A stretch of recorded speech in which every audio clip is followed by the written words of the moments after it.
Good day to you. My name is Teacher Arvin, and I am very excited to bring you today's lesson. So, set your mind, ready your heart, and brace yourselves, for we will take a journey to discover 21st century literature from the Philippines and the world. For today's lesson, we will focus on the most essential learning competencies: writing a close analysis and critical interpretation of literary texts, and doing an adaptation of these require from the learner the ability to identify 1. The geographic, linguistic, and ethnic dimensions of Philippine literary history from pre-colonial to the contemporary period. At the end of this module, you should be able to 1. Know and understand the definition of literature and its values, and learn the dimensions of Philippine literary history from pre-colonial to the contemporary period. The question is, what is literature? Do you have any idea what literature is? Literature is from the Latin word litera, which means a letter of the alphabet. Britannica also defines literature as a body of writing belonging to a given language or people.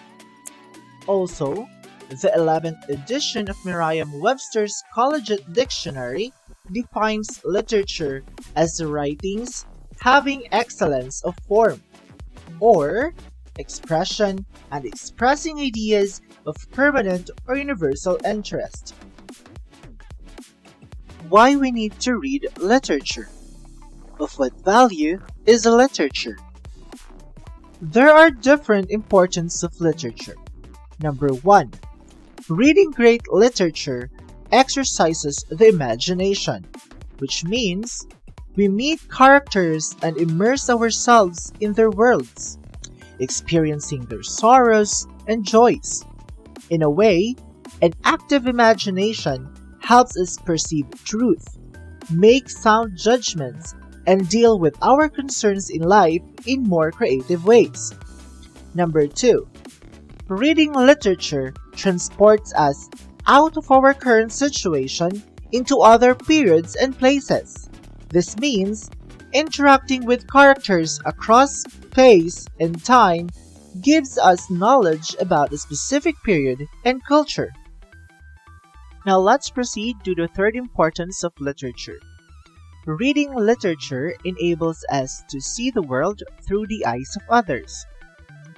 Meaning, literature trains the mind to be more accepting and understanding of other points of view.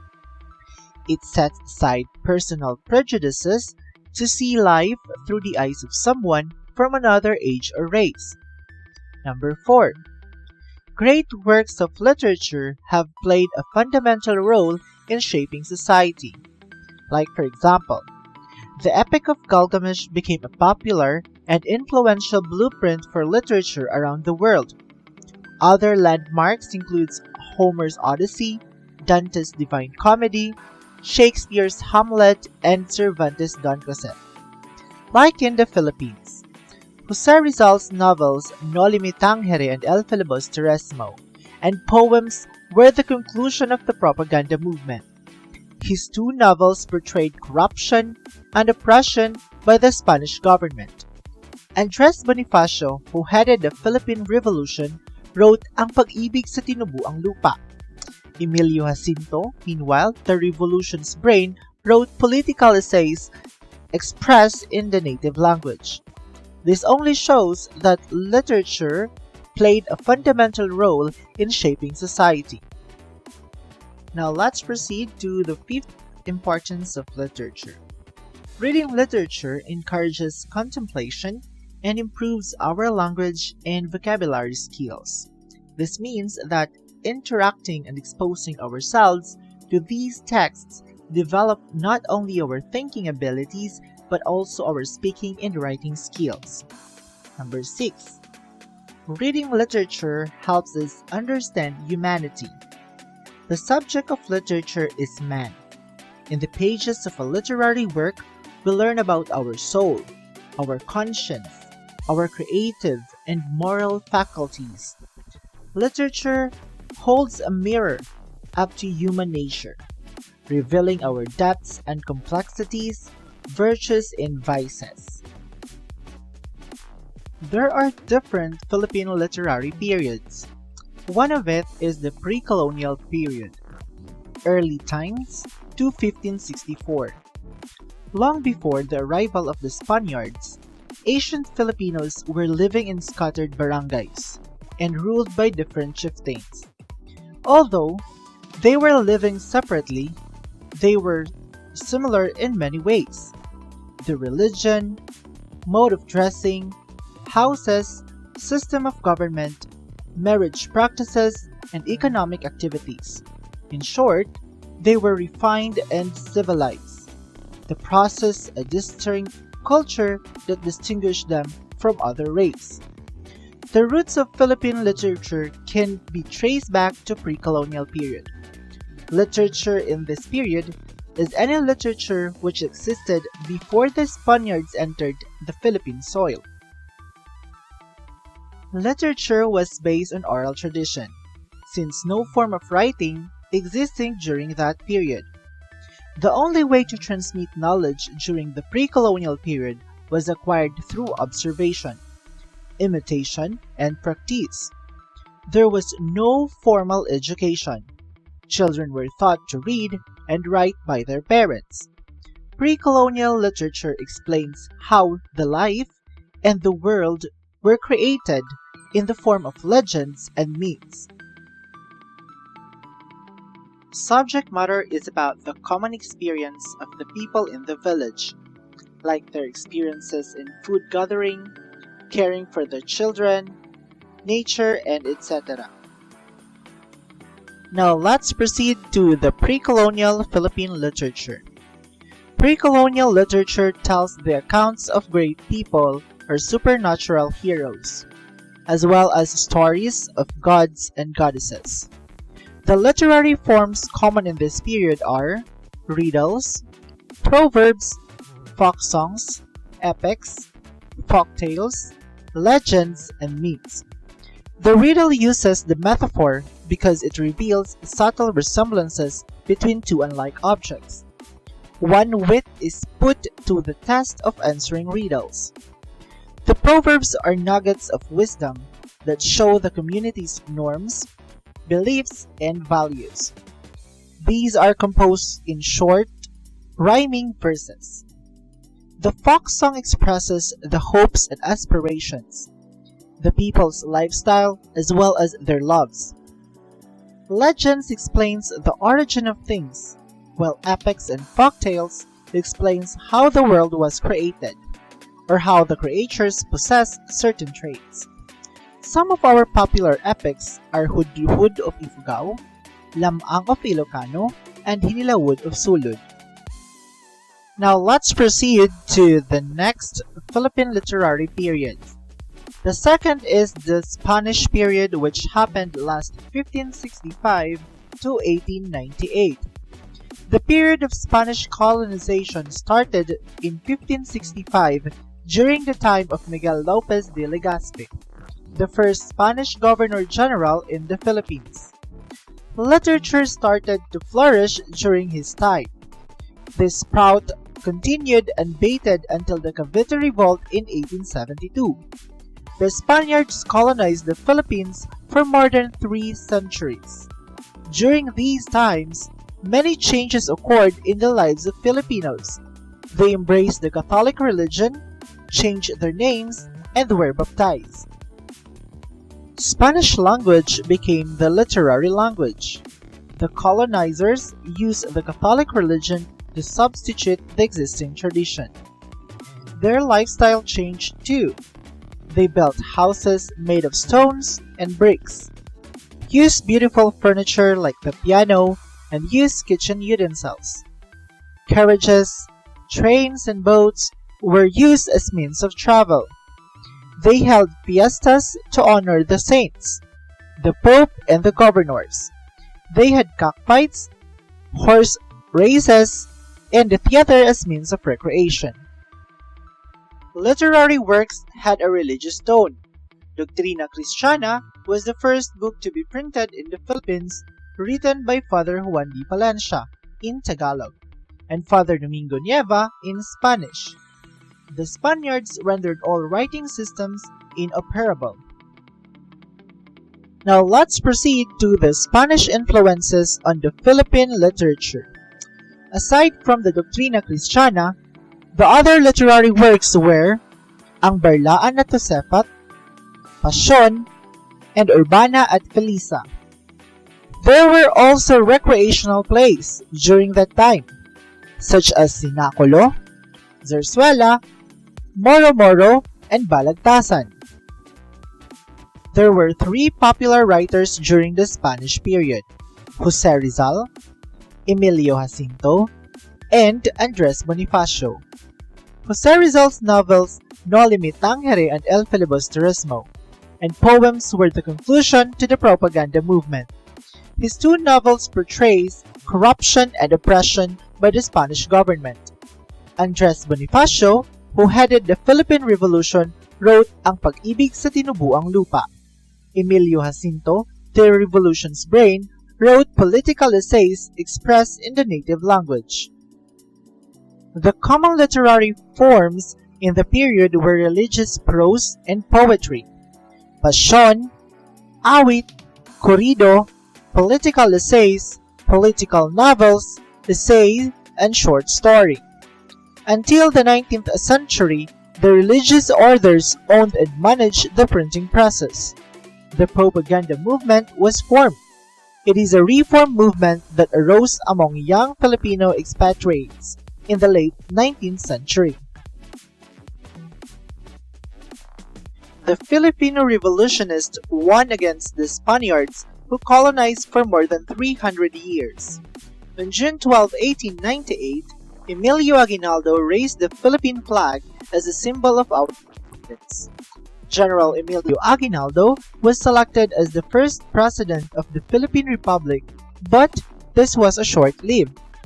During the American colonization, in 1898 to 1946, free public instruction for all children were introduced. English was the medium of instruction in all levels. The use of English as medium of instruction introduced Filipinos to Anglo-American modes of thought, culture, and life ways that would be embedded not only in the literature but also in the psyche of the educated class. Many Filipino started writing again. The nationalism of the people remained undaunted. Filipino writers went into all forms of literature, like news reporting, poetry, stories, plays, essays, and novels. Their writings clearly depicted their love of country and their longings for independence. Because of this, Philippine literature was imitative of the American models of writing.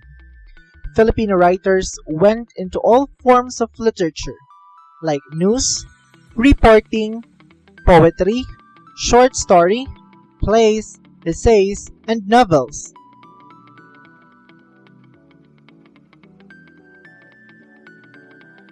Here are some popular Filipino writers during the American period. In this period, the following writers and their works were notable.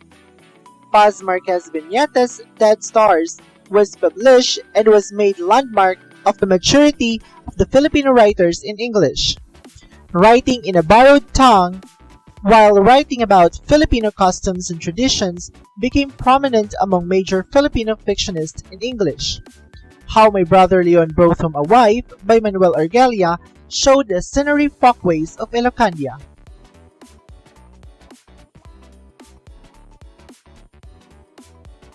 The stories of NBM Gonzalez boosted the scenery and customs and traditions of Mindoro while depicting the characters in human dilemma of nostalgia and poverty. Other noted fictionists were Francisco Arcilla and Jose Garcia Villa.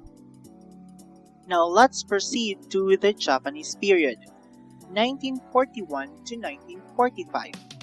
Between 1941 to 1945, the development of Philippine literature was interrupted due to the Japanese colonization. The stride and growth of the Philippine literature in English language and the development of the Philippine literature in general was interrupted during the Japanese period. There was no freedom of speech and of the press. The Japanese censored all publications except Tribune and Philippine Review. During the Japanese period, Philippine literature in English was stopped, and writers turned to writing in Filipino. Newspapers in English were banned by the Japanese. This became a blessing in disguise as writers started writing in Filipino. The weekly Liwayway was placed under strict surveillance, except for the Tribune and the Philippine Review. Most newspapers were stopped by the Japanese. This because of the prohibitions. Writing in English experienced a halt. This had advantageous effect on Filipino literature, which experienced renewed attention because writers in English turned to writing in Filipino. The common literary themes were nationalism, country, and life in the barrios. Filipino journalists during the Japanese period. What came out were journalistic writings. Journalists include Salvador P. Lopez, Wilfredo Maria Guerrero, Raul Manglapuz, and Carlos Bulusan. Other Filipino writers during the Japanese period. Nick Joaquin wrote The Woman Who Looked Like Lazarus. A few poems were written by Fred Ruiz Castro. F.V. Casiano wrote essays in the Philippine Review. Carlos P. Romulo won the Pulitzer Prize for the works I Saw the Philippines, I See the Philippines Rise, and Mother America, and My Brother Americans. Now let's proceed to the fifth Philippine literary period. Under the Republic, 1946 to 1985. Post-war poetry and fiction were dominated by writers in English, who were educated and trained in writers' workshops in the United States or England. In the 1950s, every artist, writer, musician, critic, and academician was given a grant to stay in the U.S. through the Educational Exchange Program or the Fulbright Program. They lectured, observed, traveled, studied, and familiarized themselves with the cultural scene in that country. This gave Filipino writers the opportunity to keep up with the literary and artistic trends in the U.S. Here are some literary pieces under the Republic period. Macario Pineda's Ginto sa Makiling on 1946 was the first work that appeared after the Second World War. Steven Javella's Without Seeing the Dawn on 1947, and Edelberto Tiempo's Watch in the Night are novels about war. Amado Hernandez's Luha ng Buaya deal with the class struggle. Here are other literary pieces under the Republic period. Nick Joaquin's works deal with the country's various heritages and historical events, such as The Woman Who Had Two Navels, A Portrait of an Artist as Filipino, and May Day Eve. Some of the writers who had been educated and trained in workshops in the US and England were Edelberto and Edith Tiempo, Francisco Arcilla, Ricaredo de Metelo, Amador Doge, Carlos Angeles, NBM Gonzalez, and Bienvenido N. Santos. Most of them returned to the Philippines to teach. Now let's have the last Philippine literary period, the contemporary period on 1986 to present. The development of Philippine literature in various languages continue especially in the new publications after the martial law years. Philippine literature in Tagalog was revived during this period. Most themes in the writings dealt with the Japanese brutalities, of the poverty of life under the Japanese government, and the brave guerrilla exploits. Contemporary period was a period of activism and literary revolution. The writers during this period used words to confront martial law and repression. Many young people became activists to ask for changes in the government. In the expression of this desire for change, keen were writings of some youth who were fired with nationalism in order to emphasize the importance of their petitions. The youth became completely rebellious during this period. This was proven not only in the bloody demonstrations and in the sidewalk expressions, but also in literature. Campus newspapers showed rebellious emotions.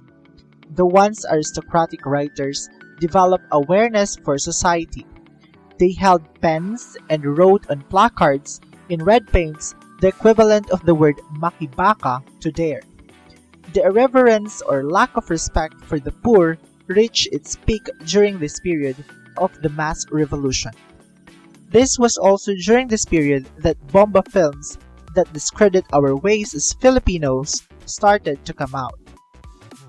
Behind these scenes, oral literature flourished in the outlying communities of the Cebuanos, the Ilocanos, the Tagalogs, the Samals, and the Ilongas. The Philippine novel has remained social realist.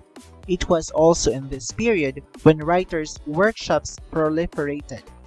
Award-giving bodies, annual competitions, and publications provide the incentives for writers to keep producing literary works. Carlos Palanca Memorial Awards for Literature was established in 1950. The Palanca Memorial Awards for Literature had been giving cash prizes for short story, poetry, and one-act play writing as an incentive to Filipino writers. The prizes came from Latineda Incorporated, the firm founded by the late Carlos Palanca Sr. Among the liberationist writers were Jose Lacaba, Epifanio San Juan, Eugenio Manghas, Lamberto Antonio, Lilia Quindoza, and Jesus Manuel Santiago. Dagalian sa Arte at Tula nurtured Manila writers and writing during the darkest periods of martial law. Other contemporary poets are Marjorie Evasco and Marjorie Alunan, as well as Ricardo de Ogria and Luisa Aguilar Carino. Some of the literary awards are the Don Carlos Palanca Memorial Awards for Literature, the Philippine Free Press, Philippine Graphics, some Home Life and Panorama Literary Awards. Thank you for listening. I'm Arvin Soliva, defying limits and upholding excellence, reminding you to always bear that attack city high spirit.